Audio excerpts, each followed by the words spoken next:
Okay, let's start with something that sounds completely crazy. What if I told you that being a millionaire could actually be one of the most dangerous financial positions to be in? I know, it sounds nuts, right? But it's a very real trap, and it's catching more and more people completely off guard. Yeah, just let that one sink in for a second.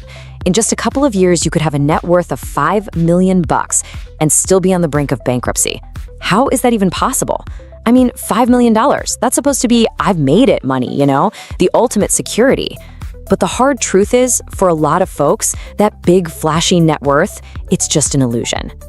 So that's the multi-million-dollar question we're going to answer today. How can somebody be so rich on paper, but in reality be just one emergency away from losing it all? Well, the answer comes down to a huge, and I mean huge, misunderstanding of what real wealth actually is. And it all starts with this cycle, a really common one that's surprisingly dangerous. You've probably heard the phrase before, right? House rich, cash poor. It's like the dark side of the American dream, where your greatest asset suddenly becomes your biggest problem. All right, let's put a face to this problem. Let's talk about Thomas. Now, Thomas, on paper, is killing it. He's got a net worth of $2 million. He's done everything we're told to do. He bought a beautiful house, he's maxing out his 401k. I mean, he looks like the poster child for financial success. But there's a critical weakness in his financial fortress that he doesn't even see yet. And then, life does what life does. It throws a curveball. A medical emergency pops up out of nowhere. Suddenly, Thomas needs cash. Like, right now cash. And this is the moment everything changes. He slams right into a brick wall because he has this gut-wrenching realization. You can't pay the doctors with a piece of your kitchen countertop. All that wealth, it's completely locked up, frozen solid.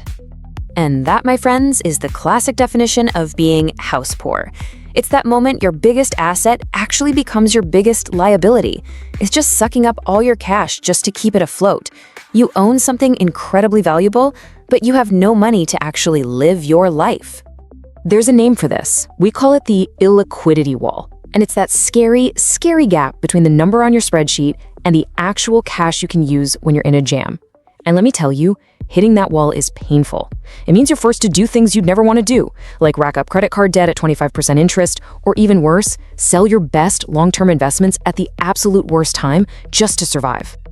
Okay, so how do we avoid hitting that wall? How do we tear it down? It all starts with a major shift in how we think about money. We have to stop chasing a big, flashy number that just looks good on paper, and instead focus on building a financial system that actually works for you in the real world. It's about shifting from vanity to sanity. And this right here, this is the single most important idea we're going to talk about today. If you remember one thing, make it this. Net worth is a vanity metric, liquidity is a sanity metric. Seriously, write that down.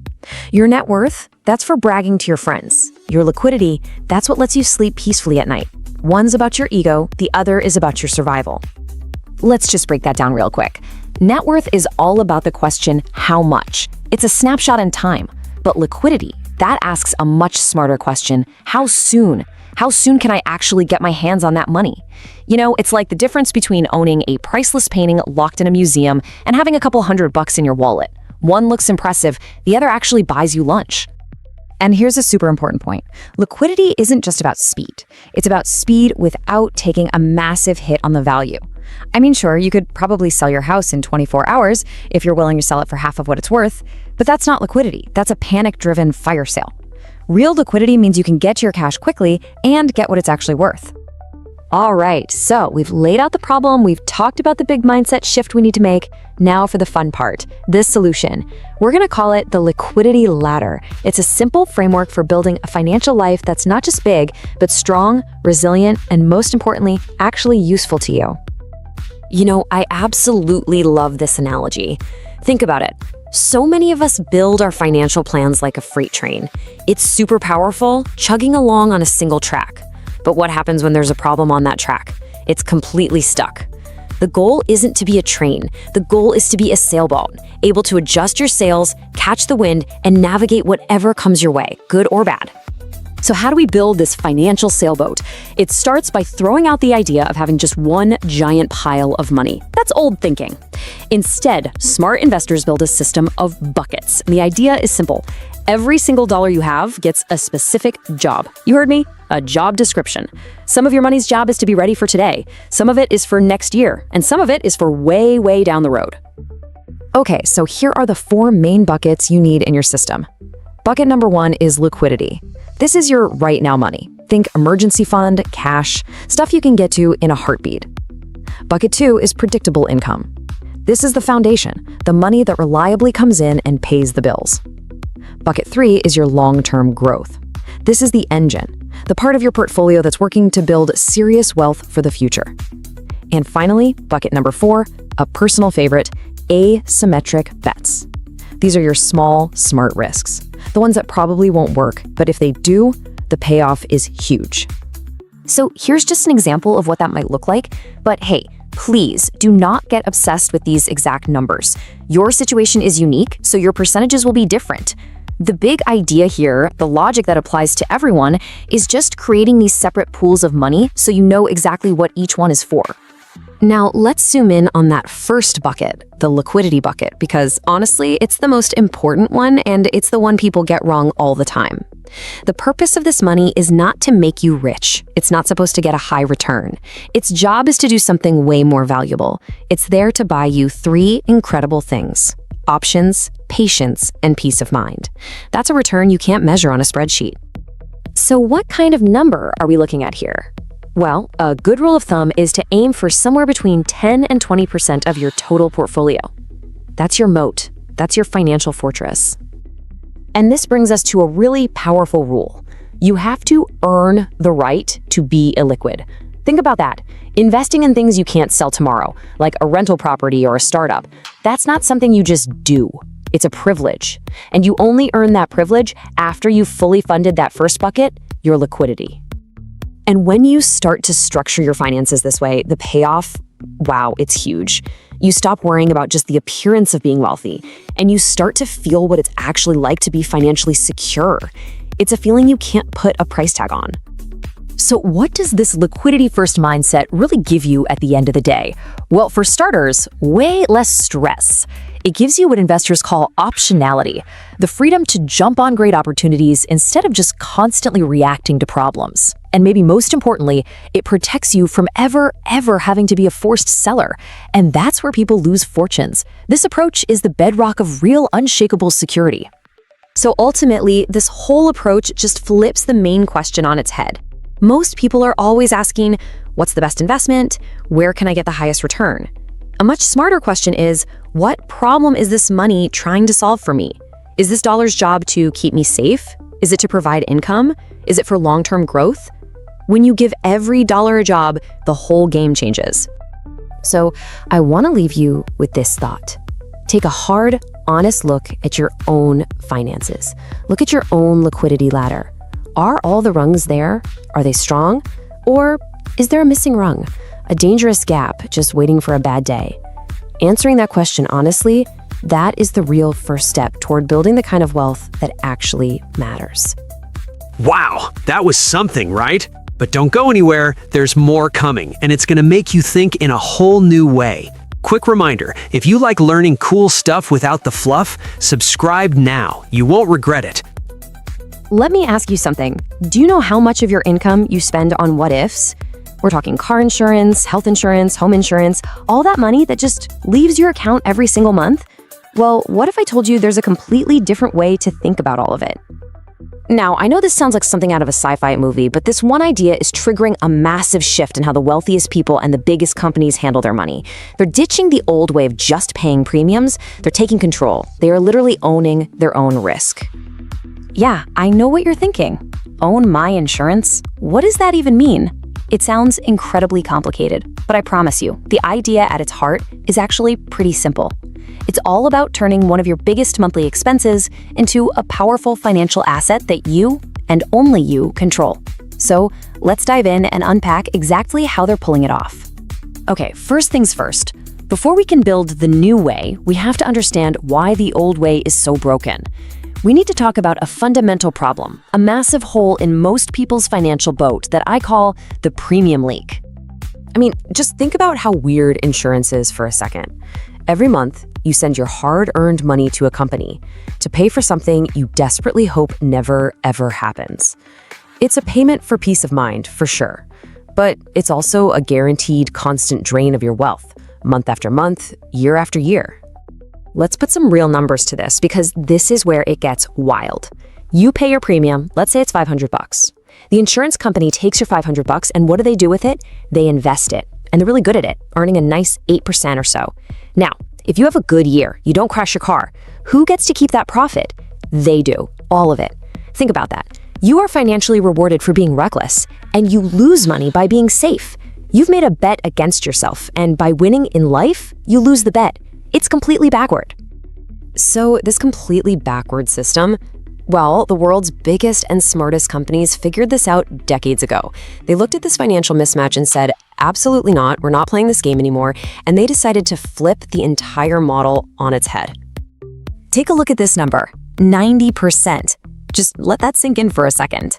This isn't some fringe, tricky strategy we're talking about here. For the biggest players in the game, this is the standard operating procedure.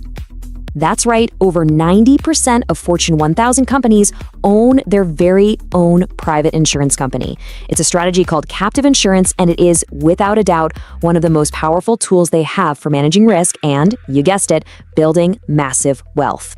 So what on earth is a captive insurance company? Honestly, it's pretty simple.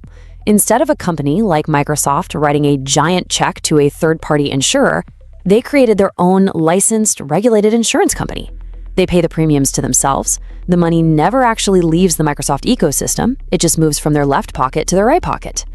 And why would they do this? Well, the perks are just incredible. All those premiums and all the profits from investing those premiums stay right there with the owner. They can create custom-made policies for really unique business risks. But the real game changer, the whole point of this, is that it transforms insurance from a dead expense, a black hole for cash, into a living, breathing, growing asset on their balance sheet. Okay, that's all great for the Fortune 1000s of the world, but what about the rest of us? How can we take this incredibly powerful way of thinking and bring it down to a personal scale? Well, it's totally possible. We just have to break down the toolkit they use. The entire strategy rests on this one foundational idea, self-insurance. And it is exactly what it sounds like. It is you making a conscious choice to say, you know what? Instead of paying someone else to cover this particular risk, I am going to formally set aside my own money to handle it. It is all about taking back control.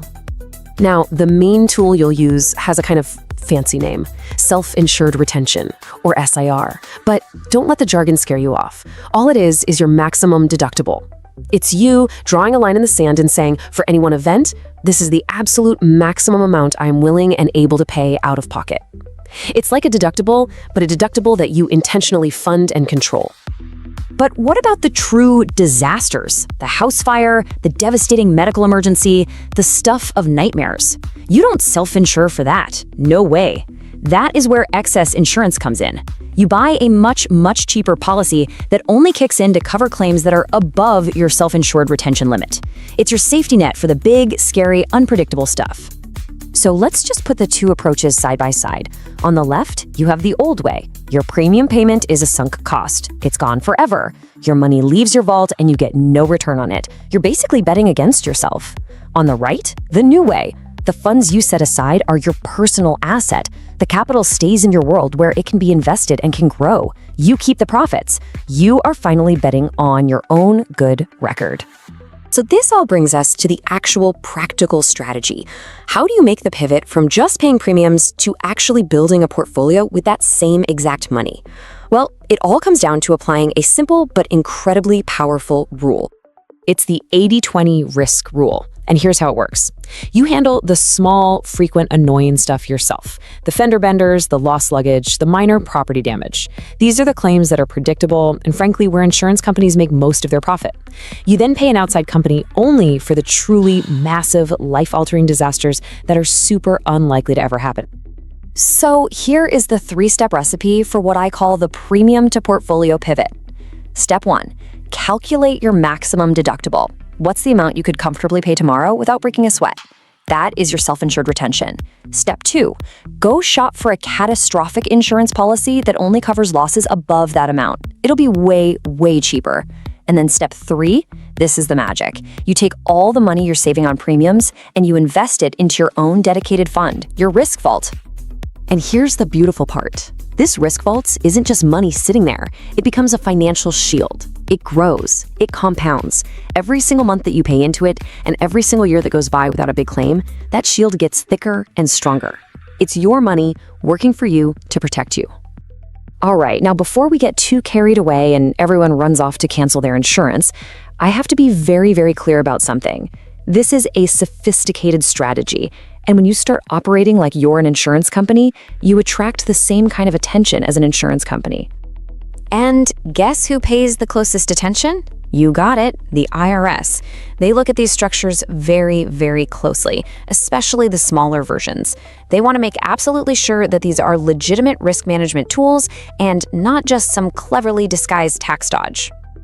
In fact, some of these improperly structured micro-captives have actually landed on the IRS's notorious Dirty Dozen list. That's their annual list of the absolute worst tax scams out there.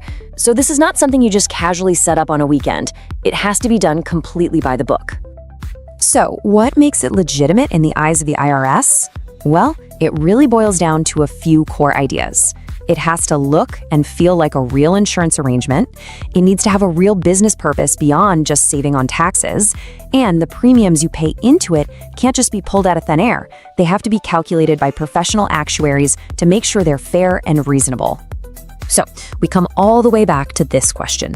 This strategy, this idea of owning your risk, it isn't just about saving a couple of bucks on your insurance. It is a fundamental seismic shift in your mindset.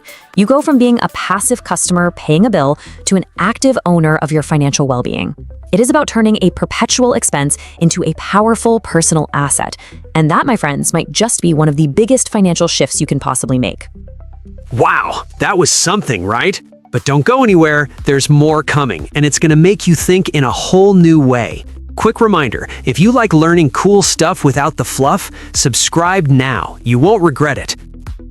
All right, let's talk about the future. I want you to forget your resume for a second. Forget about that expensive degree you worked so hard for, because in the very near future, they are going to be practically worthless. Today, we're going to break down the massive shift that's already happening, the thing that's replacing it all, the proof of work identity. This is how you're going to future-proof your career. Let's dive in. And this, right here, this is the whole game. Think about it. By 2026, a hiring manager isn't going to care about your Bachelor of Arts. Why? Because while everyone else is out there polishing a LinkedIn profile that, let's be honest, an AI can fake in about 5 seconds, the only thing that's going to matter is what you can prove you've done. The game is changing, and this public ledger of accomplishment, that is your new currency. So what we're actually seeing here is a total collapse of the old way of doing things, the credentialing system. We're moving away from an economy of applicants, people who just list things on a page, and into a whole new economy of assets, people who can prove their value from day one. Now, this slide just nails the difference. Let's meet two people. First, you've got Ben. Ben is the applicant. He did everything he was told to do, right? He got the fancy MBA, racked up 100 grand in debt, and he sent out 500 resumes. The result? Crickets. He's totally ignored by the market. And then you have Clara. Clara is the asset. She has no degree, but what she does have is a verified project vault. The market doesn't see her as just another piece of paper. It sees her as an asset to invest in. That's the difference. So you have to ask, why is this old playbook failing so hard right now? I mean, it worked for our parents, right? Well, the number's still a pretty clear story. Resumes are becoming obsolete for one simple reason. They are a terrible way to figure out if someone can actually do the job. And this quote from Peerless really gets to the core of it. A resume. It's just a marketing document. It's filled with all these buzzwords we've all used, like synergistic team player or results driven. But what does that even mean? They're just claims. They don't offer any real, verifiable proof that you know what you're doing. It's all style, no substance. And here's the economic reality that's forcing this change. Look at this disconnect. A whopping 74% of companies say they have skill gaps. That's corporate speak for, we can't find people who can actually do the work we need them to do. But at the same time, the number of jobs that even require a degree, it's down to 44%, and it's dropping like a rock. Employers are finally waking up and realizing that a diploma doesn't automatically equal skill. And if you need one number to convince you, this is it. 94%. That is how often people who are hired based on their verified skills do a better job than people hired based on a degree or a fancy resume. This isn't just some passing trend, folks. For companies, this is a massive competitive advantage. They need people who can deliver, not just people who look good on paper.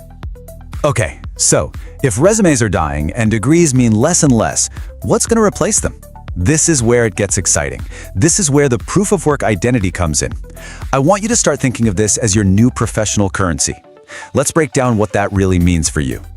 So, proof of work, in the simplest terms, is just what it sounds like. It's your personal collection of real, tangible, verifiable evidence that proves you can do what you claim you can do. We're moving past the era of just telling people you're good at something. Now it's all about showing them. And listen, this is not just for software developers and coders. This is for everyone. If you're a developer, yeah, it's your GitHub profile. But if you're a marketer, it's a killer case study with real data showing how you grew a brand. If you're a designer, it's your portfolio showing the whole thought process. A writer, it's your blog or your Substack. It's your actual work out there in the world speaking for itself. But okay, here's where it gets really powerful. This is more than just a simple portfolio. We're talking about building what's called a verifiable vault. And the key word there is verifiable. This adds a layer of trust that has been completely missing from the hiring process until now. And I know what you're probably thinking. Okay, so it's a portfolio. We've had those for years. What's the big deal? And that is the perfect question, right? What makes this verifiable vault so different, so revolutionary? Well, the secret sauce is the technology that's running underneath it all. So here's the critical difference. A traditional portfolio, it's easy to fake. It's easy to inflate the numbers, to take a little more credit than you deserve, and it's all living on some platform that you don't even control. A verifiable vault is totally different. It's built on secure technology that makes your accomplishments what's called immutable, meaning they can't be changed. They're tamper-proof, and most importantly, you own it. It's your professional identity. Now, the magic behind this comes from some techie-sounding things like decentralized identifiers and soul-bound tokens. But please do not get bogged down by the jargon. Here's all you need to know. Think of them like digital stamps in your career passport. When you finish a project, a company or a client gives you a stamp. That stamp is permanently and verifiably linked to you, and it can't be copied or forged. It creates a completely unforgeable digital CV. So, the real-world benefits for you are just huge. Your achievements can't be faked or questioned. Recruiters can verify your skills in seconds, not spend weeks doing background checks. You get to control exactly who sees what part of your history, and for the very first time, you truly own your professional identity. It's no longer just being rented from a platform like LinkedIn. Okay, so this all sounds great in theory, but the big question is, how do you actually build one of these? So let's get practical. Here is your actionable 4-step plan to start creating your own public ledger starting today. Step 1. Gather your best work. Go back and find the projects you're proudest of. Step 2, and this is so important, document your process. Don't just show the shiny finished product. Explain the why behind it, the problems you solved. Step 3, quantify your impact. Use hard numbers. What was the before and after? How much money did you make the company? What value did you create? And finally, step 4, get it online. Use platforms that are built for this new world, places like Fueler, Peerlist, or GitHub, and make your work discoverable. So when you boil it all down, the biggest takeaway here is a fundamental shift in your mindset. If you want to get paid what you are truly worth in this new economy, you have got to stop trying to prove you are a good student. Nobody cares about your GPA anymore. That whole era is over. Instead, you have to start proving that you are a producer, someone who creates real, tangible, measurable value. So the question I want to leave you with is this. A few years from now, in 2026, when someone looks at your public ledger, what is it going to prove about you? Think about that. Let me know in the comments, what's the first piece of proof you're going to add to your own ledger? Thanks for watching. Thank you for spending time with us here at the Violet Vault. Don't forget to like, subscribe, and drop your thoughts in the comments below. I'd love to hear from you. Until next time, stay focused and keep growing.